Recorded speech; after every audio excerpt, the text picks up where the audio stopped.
இப்படி இருக்க கிறிஸ்து நமக்காக மாம்சத்திலே பாடுபட்டபடியால் நீங்களும் அப்படிப்பட்ட சிந்தையை ஆயுதமாக தெரிந்து கொள்ளுங்கள்.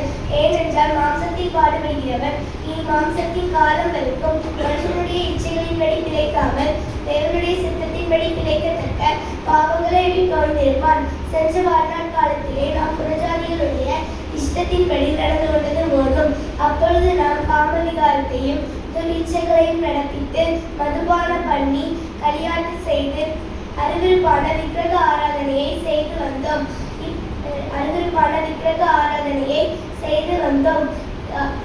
அந்த துன்மார்க்கர் உலகிலே அவர்களோட கூட நீங்கள் விடாமல் இருக்கிறதினாலே அவர்கள் ஆச்சரியப்பட்டு உங்களை தூஷிக்கிறார்கள்.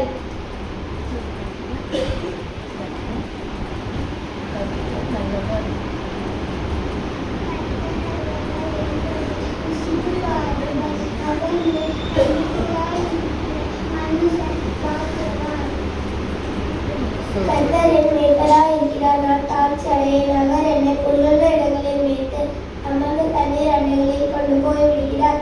அவர் என் ஆத்மாவை தேற்றி நம்முடைய நாமத்தின் நிமித்தம் என்னை நீதியின் பாதையில் நடத்துகிறார். நான் மரண இருளில் பள்ளத்தாக்கிலே நடந்தாலும் என் தேவரீர் என்னோடு பொல்லாப்புக்கு பயப்படேன். தேவரீர் என்னோடு கூட இருக்கிறேன். உமது கோலும் உமது தடியும் என்னை தேற்றும். என் கர்த்தர்களின் கண்முனை எனக்கு ஆயத்தப்படுத்தி என் தலையை எண்ணெயினால் அபிஷேகம் பண்ணுகிறேன். என் பாத்திரம் நிரம்பி வருகிறது. என் ஜீவனுள்ள